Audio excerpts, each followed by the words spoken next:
Thank you for joining us on another episode of Beer with the CFO. I'm Bridget Howard with Consero, and we provide finance as a service to mid-market, high-growth companies. We take care of the back office finance and accounting so CEOs, CFOs, and investors can remain strategic. So today I have Lynn Atchison with me. She's the former CFO of well-known brands like Spreadfast and HomeAway, which was acquired by Expedia, and she's among many of her awards. She has received the Profile and Power Award from the Austin Business Journal. So congratulations on that. Thank you very much. Happy to be here. Thank you. Tell us more about what you've been doing for the past few years. So most recently I was a CFO at Spreadfast, which is an enterprise SaaS company that sells enterprise software to help marketers use social media.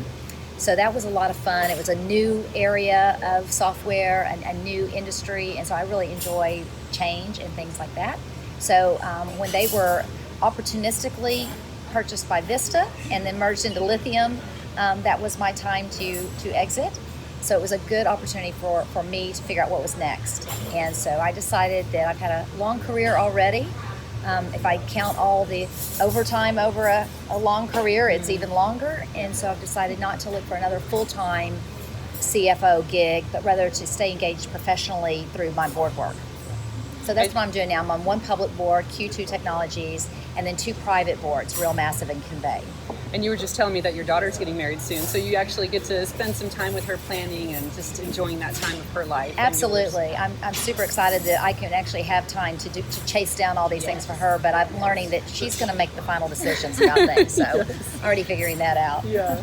Well, today we're going to talk about bringing a technology investment to your board. So with Consero, about 80% of our clients are private equity backed. And so when we're talking with the executive team, they usually, they want to plug into Consero's software stack and they want to leverage our finance team, but they need to bring it to the board first. Yeah. So my question is, when you have a technology investment that you want to bring to the board, what are the top 3 things that you need to do to defend that investment? Absolutely. So the first thing, which is the most important thing, is that you need to describe how it aligns with your strategic objectives. I mean, so often an idea is opportunistic and you get excited about the opportunity, but you don't really know how it aligns with your strategy. Or you just force fit it into your strategy and it really doesn't resonate. So first and foremost, it needs to align with your strategy.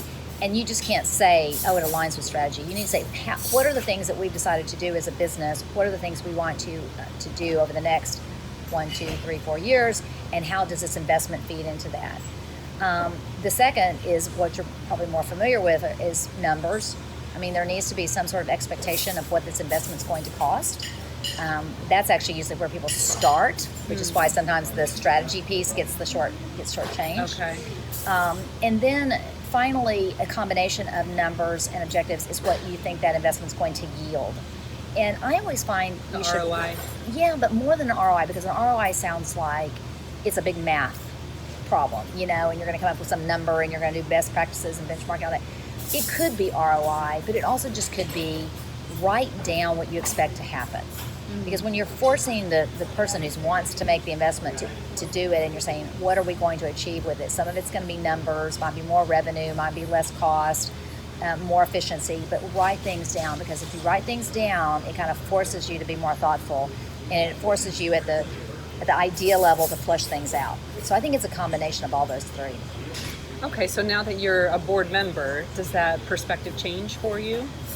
I don't think so. I think that I would expect everything to be further baked. As a CFO, you're actually in some of those meetings helping get to that point, helping make sure that it's aligned with strategy, the idea is, or what are going to be the costs and what are going to be the results. Whereas at the board level, that work has already been done, you hope. And so I think at that point, you're really asking questions of the management team that's done the work. And I think that one of the important things about investments, whether in a technology, it could be in technology or a new product or a new procedure, is that when you make a choice to do something, you're actually foregoing other things in the future. You don't think you are, but you are. So if you decide, okay, this is going to be the year to invest in a new back office system, and you're going to reap all these benefits of efficiency and visibility and reporting or whatever, by definition, there's something you're not going to be doing in the future. because you're going to take up the bandwidth of the people doing that project. Yep. And I think that sometimes organizations and management teams think everything can just be added on top, and it can't be. Yep. So you not just have to make sure that it makes sense to do that investment, but that you're comfortable that for some period of time, that if something else comes up, you might have to forego it. Great tips from Lynn Atchison. Thank you so much for joining me. And these are short 2-minute thought leadership videos, so we will call it quits and have jellyfish and Miller Lite. so cheers to you, and we'll see you next time on Beer with the CFO.